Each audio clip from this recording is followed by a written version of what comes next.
तो चलिए आज क्वेश्चन संख्या हम मतलब 11 को पहला बताएंगे। इस प्रकार के सवाल है और प्रश्नावली 1.2 चल रहा है। केसीसी नाम मैथ है, आप लोग जानते हैं।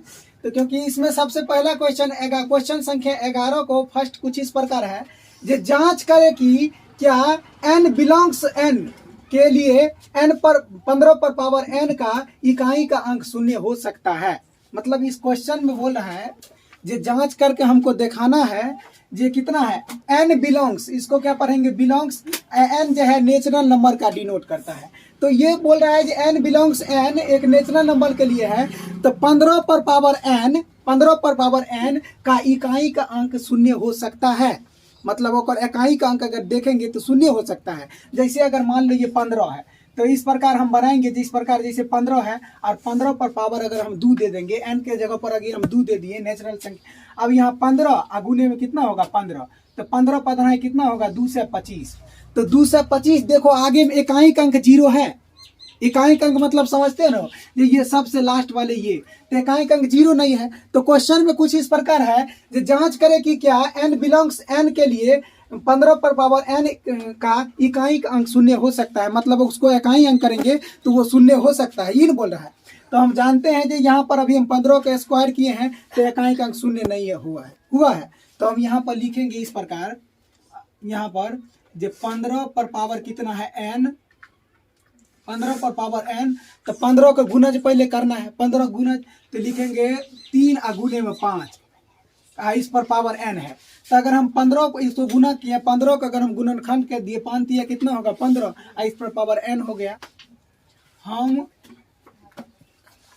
जानते हैं कि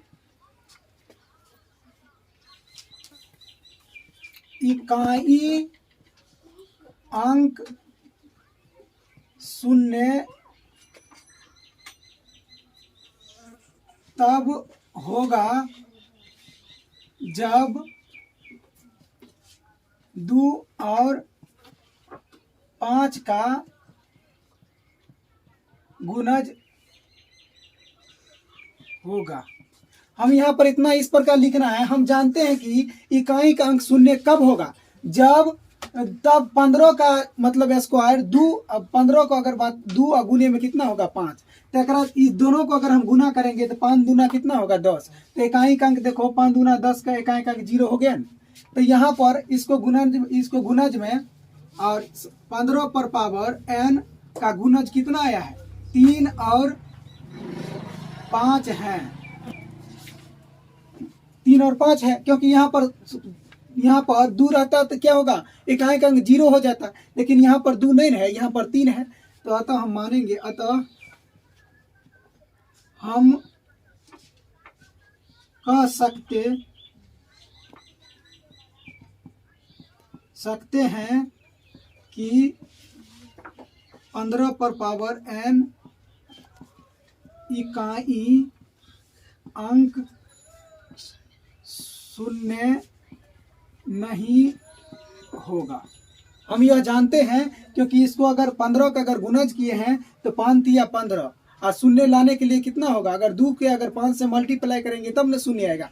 तो हम यहाँ पर लिख देंगे 15 पर पावर n एक इकाई अंक का शून्य नहीं हो सकता। होगा इसको गुणनखंड करेगा नहीं होगा। इसको होने के लिए कितना होगा, 2 और 5 होगा तभी गुणनखंड होगा। तो इसी प्रकार इसमें क्वेश्चन बोल रहा है, जांच करेगी क्या n बिलोंग्स n के लिए 15 पर पावर n इकाई का अंक शून्य हो सकता है। तो हम लिखे इकाई का अंक शून्य नहीं हो सकता है, बस यही आंसर।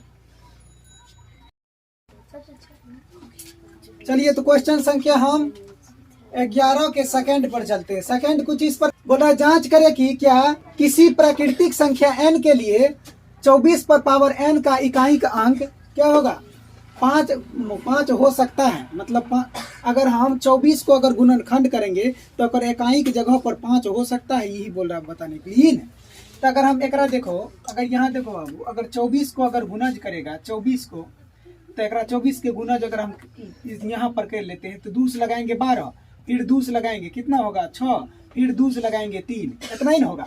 तो बोलेगा सर 2 पर पावर 3 गुने में 5 है, ये 2 पर पावर कितना होगा 3, गुने में 3 इतने होगा। लेकिन हमको क्वेश्चन बोल रहा है इकाई का अंक एकरा क्या 5 हो सकता है, तभी एकरा गुना किए 5 नहीं हो सकता है।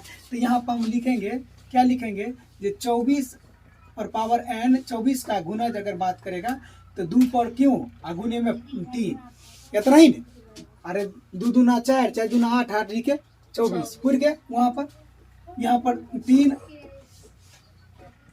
होगा।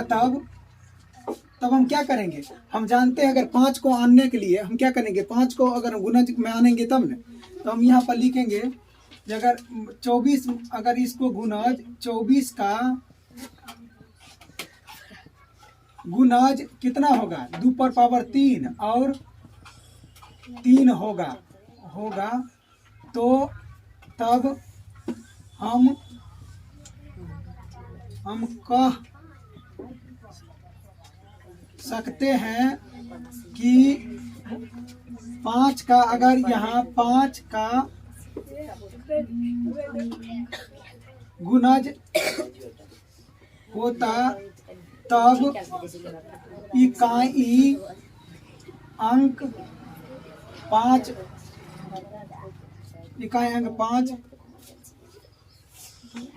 होगा। देखो हम जानते हैं अगर एक और गुणज किए हैं तो 5 का गुणज कितना होगा, 5 का इकाई का आने के लिए 5 यहाँ पर 3 के जगह पर 5 होगा, तब हम समझेंगे इकाई का क्या होगा, 5 होगा। लेकिन यहाँ पर 5 नहीं है, उसको अगर कितना गुना करो देखो 5 आता है, नहीं आएगा। तो मतलब हम कह सकते हैं, अतः हम कह सकते हैं जो 24 का n